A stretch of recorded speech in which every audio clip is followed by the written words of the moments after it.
கவனிங்க. ஃபமன் ராம இல்ம மா ஹுதிர அன்ஹு இல்முஹு.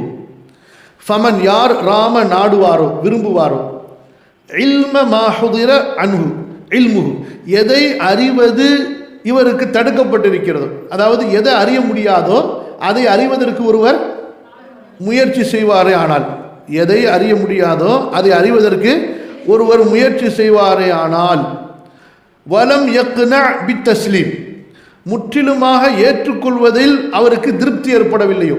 இப்போ நம்ம என்ன சொல்கிறோம், அல்லாஹ் சொல்லிட்டானா நிறுத்திருங்கிறோம், ரசூல்லா சொல்லிட்டாங்களா அதோட நின்று கொள்ளுங்கிறோம், முடியல, நஃப்ஸ் கேட்க. அது எப்படி நமக்கு புரியாத அல்லாஹ் சொல்லியிருப்பானா, அது எப்படி ஒன்று விளங்காமல் இருக்கும், அது எப்படி நம்ம கண்டுபிடிக்க முடியாது, திமிரு பாருங்க. ஃபமன் ராம அன்ஹு இல்ம மா ஹுதிர அன்ஹு இல்முஹு எதை அறிவதை தடுக்கப்பட்டிருக்கிறதோ. அப்போ ஒரு சில விஷயங்கள் அதனுடைய இல்மு நமக்கு கிடையாது என்று அல்லாஹ் தடுத்துட்டான். வலா யுஹீதூன பிஷைஇன் மின் இல்மிஹி இல்லா பிமா ஷா. அல்லாஹ்வுடைய இல்மிலிருந்து ஒரு சில அளவை தவிர வேறு எதையும் இவர்களால் அறிய முடியாதுன்னு அல்லாஹ் சொல்லிட்டான். லா துத்ரிகுல் அப்சார் பார்வைகள் அவனை அடையாதுன்னு அல்லாஹ் சொல்லிட்டான். புரியுது? லா யுஸ்அலு அம்மா யஃஅல் வஹும் யுஸ்அலுன். என்னை பற்றி ஏன் எதுக்குன்னு கேள்வி நீ கேட்காத, உன்னை பற்றி தான் நான் ஏன் எதுக்குன்னு கேள்வி கேட்பேன். அல்லாஹ்வை பற்றி யாரும் ஏன் எதற்கு என்று கேள்வி கேட்க முடியாது, மனிதர்கள் தான் கேள்வி கேட்கப்படுவார்கள். இவ்வளவு அல்லாஹு தஆலா தன்னை பற்றி தெளிவாக சொன்னதுக்கு பிறகு அல்லாஹ்வை பற்றி சிந்திக்காதீர்கள், அல்லாஹ்வுடைய நிஅமத்துகளை பற்றி சிந்தியுங்கள்னு சொன்னாங்க ரசூல் ஸல்லல்லாஹு அலைஹி வஸல்லம். சரியா? அப்போ எந்த ஒரு இல்மு நமக்கு தடுக்கப்பட்டு விட்டதோ அதை அறிய முயற்சிப்பது. புரியுதா இல்லையாமா? அப்போ இல்முல ரெண்டு வகை இருக்கு. ஒன்று அறிந்து கொள்ள வேண்டிய இல்மு, இன்னொன்று நம்பிக்கை கொள்ள வேண்டிய இல்மு. ஒரு இல்மு என்ன, அறிஞ்சு நம்ம நம்பிக்கை கொள்றோம், தெளிவாக ஒன்னொன்னையும் படிக்கிறோம், இது ஹலாலு இது ஹராமு, இது ஹராமு இதனால இதனுடைய ஆதாரம் இது, இந்த மாதிரி இதை நம்ம கற்றுக்கொள்ளணும். இன்னொன்று இருக்கிறது அது இல்மு, ஆனால் அதை நம்ம தேடக்கூடாது, அறிவதற்கு முயற்சி செய்யக்கூடாது. இப்போ உதாரணத்துக்கு விதி, அல்லாஹ் விதியில் எழுதுவதை தவிர எதுவுமே நடக்காது. புரியுதா? விதி என்பது அல்லாஹ்வுடைய ரகசியம், ரசூலுல்லாஹ் சொல்லிட்டாங்க, முடிஞ்ச அவ்வளோதான். விதியை ஏற்றுக்கொள்ளணும். நான் செய்வது எதுவும் அல்லாஹ் நாடாமல் நடக்காது, உலகத்தில் எதுவும் அல்லாஹ் நாடாமல் நடக்காது, நன்மை தீமை எதுவாக இருந்தாலும் அல்லாஹ் நாடிதான் நடக்க முடிஞ்சிச்சு. அது ஏன் இப்படி, ஏன் அப்படி, அப்படின்னா இப்படியா, இப்படின்னா அப்படியா, இந்த மாதிரி போய் தர்க்கம் செய்யக்கூடாது. அப்போ எந்த ஒரு இல்முடைய அறிவை நமக்கு அல்லாஹு தஆலா தடுத்து விட்டானோ, வலம் யக்னா பித்தஸ்லீம், அந்த இல்மை அறிய முயற்சிக்கிறதும் அவனுடைய நஃப்ஸு ஏற்றுக்கொள்ள மாட்டேங்குது. எதை ஏற்றுக்கொள்ள மாட்டேங்குது? அப்படியே நீ பேசாமல் இருடா, கேட்டுக்கிட்டு வாய் மூடி இருடா, சமிஅனா வ அதானா சொல்லுடான்னு சொன்னால் அவனுக்கு ஒத்துக்க மாட்டேங்குது. அது எப்படி, நான் இவ்வளோ பெரிய அறிவாளி, எனக்கு புரியாத ஒன்று இருக்குமா மார்க்கத்தில், இந்த மாதிரி பெருமை பேசுகிறான். அப்போ ரெண்டு தப்பு பண்ணுறான். ஒரு தப்பு என்ன, எதை அறியக்கூடாதோ அதை அறியணும்னு அடம் பிடிக்கிறான். இரண்டாவது, ஏற்றுக்கொள்ளுன்னு சொன்னால் நான் அறிவாளி, என்னால் புரியாமல் எது இருக்க முடியும்னு சொல்லி வீம்பு பிடிக்கிறான். இந்த ரெண்டு விஷயங்கள் யார்கிட்ட இருக்குமோ, ஃபமன் ராம இல்ம மா ஹுதிர அன்ஹு இல்முஹு வலம் யக்னா பித்தஸ்லீமி ஃபஹ்முஹு அவனுடைய விளங்கக்கூடிய ஆற்றல் ஆதாரங்களை அப்படியே ஒத்துக்கொள்வதற்கு மனசு ஒப்ப மாட்டேங்குது அவனுக்கு. புரியுதா? இந்த மாதிரி இருந்தால் இங்கே பாருங்க என்ன நிலைமை இவனுக்கு ஏற்படும். நல்லா கவனிச்சிக்கலாமா? எதை அறிவதை அல்லாஹ் தடுத்துட்டானோ, எதை அறிய முடியாதுன்னு அல்லாஹ் சொல்லிட்டானோ, அதே போல ஆதாரங்களை அப்படியே ஏற்றுக்கொள்ளுங்கள்னு அல்லாஹ் சொல்றான். அப்போ அறிய முடியாதுன்னு சொன்னதை அறிவதற்கு முயற்சி பண்ணுறான். ஒத்துக்கொள் என்று சொன்ன விஷயத்தை ஒத்துக்கொள்ள மாட்டாம தர்க்கத்தை கொண்டு நான் பேசுவேன்னு சொன்னான். இந்த மாதிரி இருந்தால் அவனுடைய நிலைமை என்ன தெரியுமா ஆகும்? ஒன்று, அவன் எவ்வளவுதான் தௌஹீதை பேசினாலும் தௌஹீது அவனுக்கு கிடைக்காது. அதுதான் சொல்றாங்க, ஹஜபஹு மராமுஹு அவன் தேடுவது அன் ஹாலிசி தௌஹீத் பரிசுத்தமான தௌஹீதை விட்டு அவனை தடுத்து விடும். ஏன்? தௌஹீத் என்பது என்ன? அல்லாஹுவை உயர்ந்த நிலையில வைத்து அவன் சொன்ன நிலையில வச்சு நம்பிக்கை கொள்றது தான் தௌஹீத். அறிவுல இறக்கி குழப்புன்னு குழப்பிவிட்டு நம்பிக்கை கொள்வது எப்படி தௌஹீத் ஆகும்? அல்லாஹ் சொன்னா அரசுக்கு மேலே உயர்ந்திருக்கிறான். அதே அல்லாஹ் தன்னுடைய நபியின் மூலமாக சொல்ல வைக்கிறான், 3வது வானத்தில் இறங்குறேன், முடிஞ்சு போச்சு. அப்படி இல்லாமல் நீனு அல்லாஹ் சொல்லிட்டான் அரசுக்கு மேலே இருக்கான்னு சொல்லிட்டு அதனால நபி எப்படி இறங்குவாங்கன்னு சொல்கிறாங்க, அது ஒத்துக்க மாட்டேன். நான் அல்லாஹ் அரசில் தான் இருக்கிறான், நபி சொல்கிறத ஒத்துக்க மாட்டேன். அப்போ இதே நபி தானே அல்லாஹ்வை பற்றி இன்னும் நிறைய விஷயங்களை சொல்கிறாங்க, அப்போ ஒத்துப்பீங்களா ஒத்துக்க மாட்டீங்களா? அப்போ அல்லாஹ்வுடைய தூதர் ஸல்லல்லாஹு அலைஹி வஸல்லம் ஒரு விஷயத்தை சொல்லும் பொழுது அதை நீங்கள் குர்ஆனுக்கு முரணாக இருக்குது அல்லது அறிவுக்கு முரணாக இருக்குன்னு மறுக்கும் பொழுது மற்ற விஷயங்கள் மேலே எப்படி உங்களுக்கு நம்பிக்கை பரிபூர்ணமாக இருக்குன்னு சொல்ல முடியும்? சொல்லுங்கள். இப்போ சஹீஹான ஹதீஸ் அறிவிப்பாளர்கள் சரியாக இருக்கிறாங்க, ஹதீஸ் சரி இருந்தும் அதில் குழப்பம் வரலாம் அப்படின்னு நீ ஒரு வார்த்தையை ஒரு இக்கு அங்கே வச்சுட்டா, அப்போ எந்த ஒரு சஹீஹான ஹதீஸாக இருந்தாலும் அதை எடுத்தோடனே இதுவும் குழப்பமாக இருக்குமோ அப்படி தானே சந்தேகம் வரும். புரியுதா இல்லையா?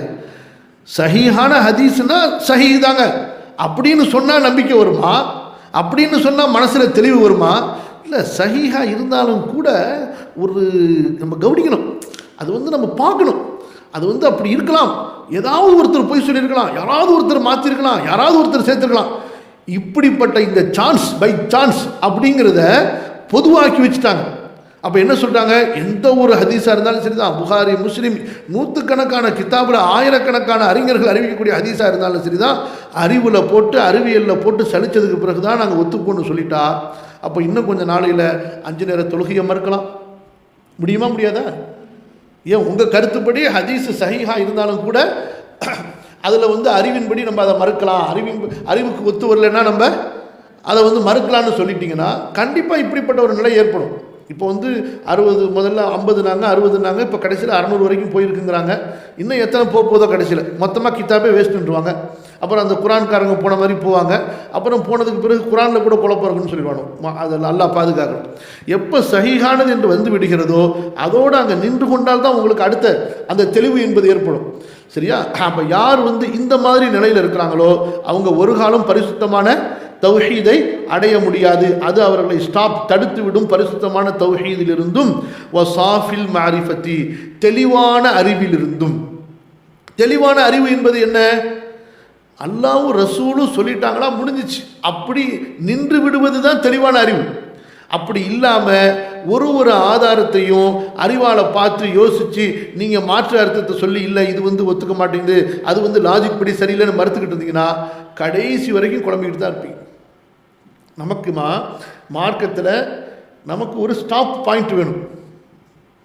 அந்த ஸ்டாப் பாயிண்ட் எதை வைக்கிறது சொல்லுங்கள்? அறிவை வச்சா உங்கள் அறிவு ஒன்று சொல்லும், என் அறிவு ஒன்று சொல்லும், நாளைக்கு வரக்கூடிய ஒரு மனிதருடைய அறிவு ஒன்று சொல்லும். அங்கே ஸ்டாப் பாயிண்ட் வைக்க முடியுமா? வைக்க முடியாது. உங்களுக்கு பிடிச்சது, பொதுவாகவே மனிதர்களுடைய நிலைமை என்ன? தனக்கு பிடிச்சதை ஏற்றுப்பாங்க, தனக்கு பிடிக்காததை ஏற்றுக்க மாட்டாங்க.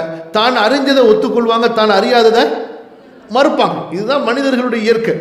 புரியுது? எவ்வளவுதான் ஒரு விஷயமாக இருந்தாலும் கூட எடுத்த எடுப்பில் எதையுமே ஏற்றுப்பாங்களா? நான் ஏற்றுக்க மாட்டாங்க.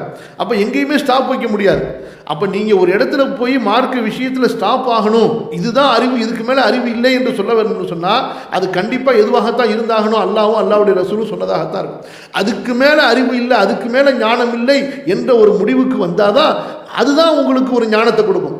அதை விட்டுட்டு அல்லாஹ் சொல்லியிருந்தாலும் கூட, அல்லாஹ் சொல்லியிருக்காங்க தான் உலகத்தில் அல்லாஹ்வை பார்க்க முடியாதுன்னு ரசூல்லா சொல்லியிருக்காங்க தான், இருந்தாலும் அதுக்கு அர்த்தம் இப்படி விளங்கிக்க கூடாது, நம்ம வந்து அல்லாஹ்வை பார்க்கலாம்.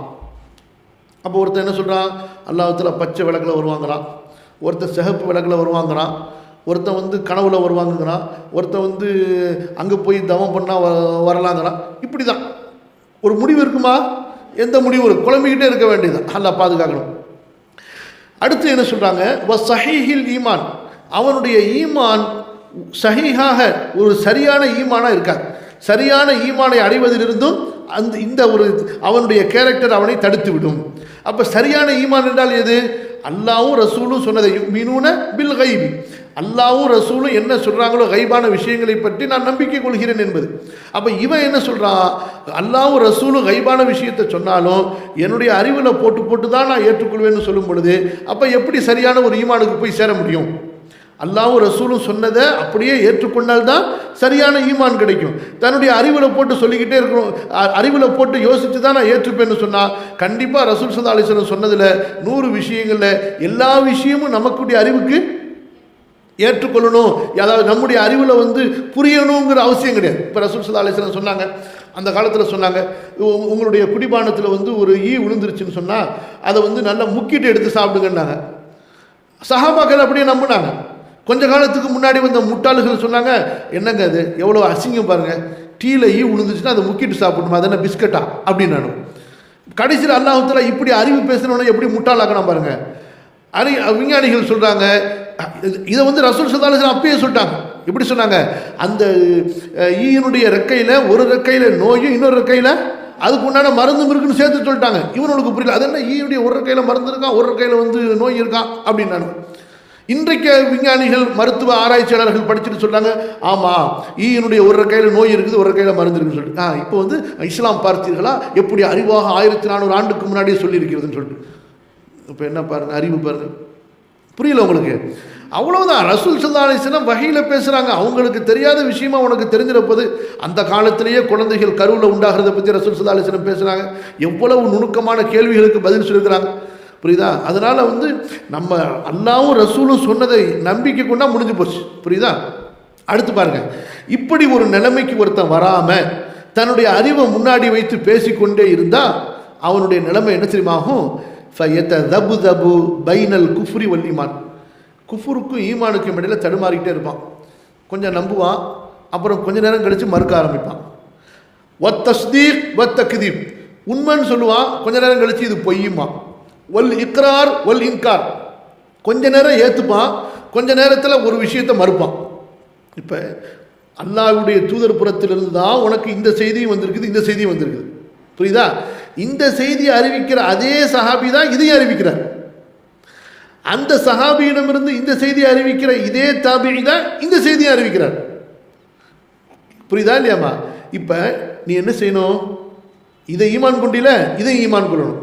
இப்போ உன்னுடைய அறிவுக்கு பிடிக்கவில்லை என்பதற்காக இதை ஈமான் கொள்ற, இதை மறுக்கிற, ஈமான் குஃப்ர். இதை உண்மைங்கிற, இதை பொய்யுங்கிற, இதை ஒத்துக்கிறேங்கிற, இதை மறுப்பேங்கிற. அப்போ இப்படி தடுமாறிக்கிட்டே இருப்போம். எத்ததபுதபு பைனல் குஃப்ரி வல் ஈமான், எத்ததபுதபு பைனல் தஸ்தீக் வத் தக்தீப், எத்ததபுதபு பைனல் இக்ராரி வல் இன்கார். இப்படியே வாழ்க்கை ஃபுல்லாக அவர்களுக்கு குழப்பம்தான் நீடிக்குமே தவிர ஈமான நம்பிக்கையில் ஒரு முடிவுக்கு அவர்கள் வரவே முடியாது. அடுத்து சொல்றாங்க, முவஸ்வசன், சந்தேகத்திற்கு ஆளாக்கப்பட்டவனாகவே இருப்பான். எப்போதுமே அவனுடைய நஃப்ஸில் வஸ்வசாய், சரியா இருக்குமோ இருக்காதோ, உண்மையா இருக்குமோ இருக்காதோ. தாயிகன், தடுமாறியவனாக, ஷாக்கன், சந்தேகித்தவனாக, ஜாயிகன், உள்ளம் கோணலானவனாக இருப்பான். புத்தி ஒழுங்காவே இருக்காது, புரியுதா? நீங்க பாருங்களேன், எந்த ஒரு ஹதீஸை சொன்னாலும் உடனே அது எப்படி அது அப்படின்னா, புரியுதா? நிறைய பிரச்சனைகள் நமக்கு அவங்களுக்கு ஏற்பட்டிருக்கு. புகாரி முஸ்லீமில் உள்ள ஹதீஸு, இப்போ உதாரணத்துக்கு ஒரு சின்ன உதாரணம் சொல்கிறேன். நம்ம ரஹீக் எழுதுன ஆரம்ப காலம், ரஹீக்குல் மக்தூம் இருக்கா இல்லையா? அப்போ அந்த ரஹீக்குல் மக்தூமில் ரசூல் ஸல்லல்லாஹு அலைஹி வஸல்லம் வாழ்க்கை வரலாறுல நபி ஸல்லல்லாஹு அலைஹி வஸல்லம் ஆரம்ப காலத்தில் முதல் தடவை ஜிப்ரீல் வந்து சந்திச்சுட்டு போனப்போ அதுக்கப்புறம் பயந்துட்டாங்க நபி ஸல்லல்லாஹு அலைஹி வஸல்லம்.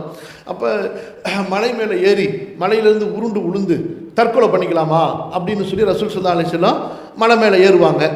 அப்போ ஜிப்ரீல் வந்து சொல்லுவார், அப்படி செஞ்சிடாதீங்க, நீங்கள் உண்மையான நபி தான், திரும்பி போங்கன்னு ரசூலா வந்துடுவாங்க. இந்த மாதிரி பல தடவை போயிட்டு ரசூலா திரும்பி வந்திருக்காங்கன்னு இருக்குது. இதை ஒரு அறிவாளி, புரியுதா? அவங்க அறிவாளி, அவர் வந்து படிக்கிறார். படித்தோன்னே நமக்கு ஃபோன் போடுறாரு. ஃபோன் பண்ணிட்டு, பாய் சொல்லுங்கள் பாய், நீங்கள் தான் வந்து ரஹீக் தர்ஜுமா சிங். ஆமாங்க. என்னங்க எழுதி வச்சுருக்கிறீங்க நீங்கள்? பேச்சு இப்படி தான். சொல்லுங்க என்னங்க, சொல்லுங்க என்னங்க. ஏங்க ரசூலுல்லாஹ் தற்கொலை பண்ண போனாங்கன்னு சொல்லி வச்சுருக்கீங்க. ஏங்க எப்படிங்க, நான் அப்படி சொல்கிற மாதிரி ஞாபகம் இல்லைங்க, எப்படிங்க இருக்குது, படிங்க. என்னப்பா எவ்வளோ தெரியாமல் பேசுகிறீங்க, அங்கே பாருங்க பாய், எத்தனை அது பக்கத்தில் எடுத்து பார்க்குறோம். நான் சொன்னேன், நீங்களே படிக்கணுங்க. அது அதிசயம் படிக்கிறார். நான் சொன்னேன், இதில் நான் எங்கேங்க எழுதியிருக்கிறேன்?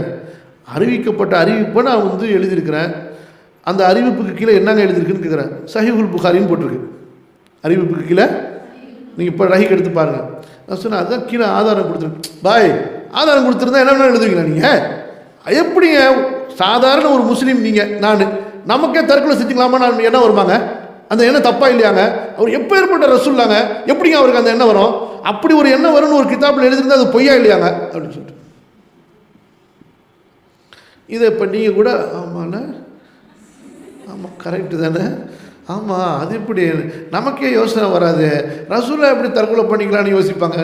யோசனை வருதா இல்லையா? சில பேருக்கு வந்திருக்கு. ஒன்றும் பிரச்சனை கிடையாது, விளக்கம் சொல்கிறேன். நான் என்ன செஞ்சேன், சரி அவனுக்கு என்ன செய்கிறது, இங்கே பாருப்பா, இதான் அறிவை வந்து ஒழுங்காக சிந்திக்கணும். ரசூல் ஸல்லல்லாஹு அலைஹி வஸல்லம் அவர்களுக்கு இந்த எண்ணம் எப்போ வந்துச்சு? குர்ஆன் முழுமையாக இறக்கப்பட்டதுக்கு பிறகா, பல நூற்றுக்கணக்கான ஹதீஸுகள் அவங்க சொன்னதுக்கு பிறகு வந்துச்சா? இப்போ தான் முதல்ல ஒரு செய்தி வந்திருக்குது. அது உண்மையிலேயே அல்லாஹ்வின் புறத்திலிருந்து வந்ததா அல்லது தன்னுடைய நஃப்ஸுடைய ஷைத்தானுடைய ஊசலாட்டமா என்று பிரித்தறிய முடியாமல் ரசூலா பயந்துகிட்டு இருந்தாங்க. புரியுதா இல்லையா? அல்லாஹ் தஆலா அவர்களுக்கு பலவிதமான சான்றுகளை வழங்கிக்கிட்டு இருந்தான். வரக்காட்ட போய் கேட்டாங்க, வரக்கா நீங்கள் நபி தான் சொன்னாங்க. ரசூல் ஸல்லல்லாஹு அலைஹி வஸல்லம் போகும்போது வரும்பொழுதெல்லாம் கல் மரங்கள்லாம் நீங்கள் உண்மையிலே நபி தான் சொன்னிச்சு. இப்படிலாம் இருந்து கூட அடுத்த வகை வர்றதுக்கு வர தாமதமாகுது. அப்போ பயந்தாங்க, அல்லாஹ் சொல்லாத விஷயத்தை அல்லாஹ்வின் மீது இட்டு கட்டிடுவனோ, நான் ஏதாவது அல்லாஹ்வை பற்றி என்னுடைய அறிவால் பேச ஆரம்பிச்சிருவனோ, ஷைத்தான் என்னிடத்தில் விளையாண்டு விடுவானோ, அல்லாஹ்வுடைய விஷயத்தில் நான் ஷைத்தானுடைய ஊசலாட்டங்களுக்கு காரணமாகி நான் பொய் பேசி விடுவேனோ, தனக்கு வந்தது யாருன்னு தெரியலையே, வந்தாரு மறைஞ்சிட்டாரு, அடுத்து அவரை எங்கே போய் பார்க்கறது, எப்படி பார்க்கறது, இதெல்லாம் என்ன, அந்த ஒரு ஸ்டெடினஸுக்கு அவங்களால இன்னும் வர முடியாமல் இருக்குது. இப்போதான் ஹதீஜா ஆறுதல் சொல்லிட்டு இருக்கிறாங்க, இல்லைங்க நீங்கள் நல்லவங்க, அல்லாஹ் உங்களை கைவிட்ட மாட்டாங்க. அந்த நிலையில் இது ஏற்பட்டது, அந்த நிலையில் ஏற்பட்டது. இதில் அவங்க உண்மையான நபி என்பதற்கு ஆதாரம் இருக்கு. ஏன் அப்படின்னு சொன்னால், அவங்க ஒரு சாதாரண மனிதராக இருந்திருந்தா அந்த எண்ணத்தோடு அவங்க போனவங்க மேலேருந்து உளுந்து செத்து போயிருந்திருப்பாங்க. அவர்கள் உண்மையான நபியாக இருக்கிறதுனால தான் அவங்க அந்த எண்ணத்தில் போகிறாங்க. ஜிப்ரீல் வர்றாங்க, நீங்கள் நபி, நீங்கள் திரும்பி போங்க என்பதாக நபியை திருப்பி அனுப்புகிறாங்க. அப்போ இது ரசூலுல்லாவுடைய பரிசுத்த தன்மையையும் பாதுகாக்கப்பட்ட தன்மையையும் அவங்க ரசூல் என்பதுக்கு ஆதாரம் இருக்கா, அல்லது ரசூலுடைய அந்தஸ்து குறைச்சி மதிப்பிடப்பட்டிருக்கா? இப்படி இப்போ சிந்திச்சு பாருங்க. கரெக்ட், என்ன புரியுதா இல்லையாம்மா? அவர் என்ன விளங்கிக்கிட்டாரு, ரசூலுல்லான்னு சொன்ன உடனே இப்போ ரசூல் ஸல்லல்லாஹு அலைஹி வஸல்லம் 23 ஆண்டு காலம் நமக்கு தாவா பண்ணிட்டு மார்க்கத்தெல்லாம் சொல்லிட்டு தற்கொலை செய்து கொள்வது பாவம்னு. இந்த தற்கொலை செய்து கொள்வது பாவம்னா எப்போ ரசூல் ஸல்லல்லாஹு அலைஹி வஸல்லம் சொன்னாங்க? மார்க்கம் முழுமையாகும் போது தானே, மார்க்க சட்டங்கள் வரும்போது தானே சொன்னாங்க. இக்ரா பிஸ்மி ரப்பிக்கன்னு இறங்கினோடனே தற்கொலை பண்ணிக்கிறது பாவம், தற்கொலை ஹராமுங்கிற சட்டம்லாம் இறங்கிருச்சா? அப்போ பாமரர்கள்ட்ட எடுத்துக்கிட்டு இதெல்லாம் அவங்க மறுக்கிறாங்க. இந்த ஹதீஸ் இருக்கா இல்லையா, இதெல்லாம் பாருங்க, ரசூல்லா தற்கொலை பண்ணிப்பாங்க இருப்பாங்க, தற்கொலை பண்ணது ஹராம்னு ரசூல்லாவே சொல்லியிருக்கிறாங்க. புகாரி எழுதியிருக்கிறாரு, புகாரி எழுதிருந்தா ஏற்றுக்கலாமா? ஆமாங்க, கரெக்டு தானே சொல்கிறாங்க. போயிட்டு இருக்கு ஒரு கூட்டம். எப்போ தற்கொலை செய்து கொள்வதற்கு ஹராம் என்ற சட்டம் எப்போ இறங்குச்சு? இது எப்போ நடந்த சட்டம், எப்போ நடந்த நிகழ்வு இது? அப்போ இந்த விதமான பாகுபாடுபடுத்தி வித்தியாசப்படுத்தி ஹதீஸுகளுடைய முன்பின் தொடர்களை பார்க்குறதோ, ஹதீஸு சொல்லப்பட்ட காலத்தை பார்க்குறதோ, அது எதுக்குமே தயார் கிடையாது. அவங்க மண்டையில் ஒன்று வச்சுப்பாங்க, பேசுவாங்க, எல்லாரும் ஏற்றுக்கணுமா? அல்லாஹ் பாதுகாக்கணும்.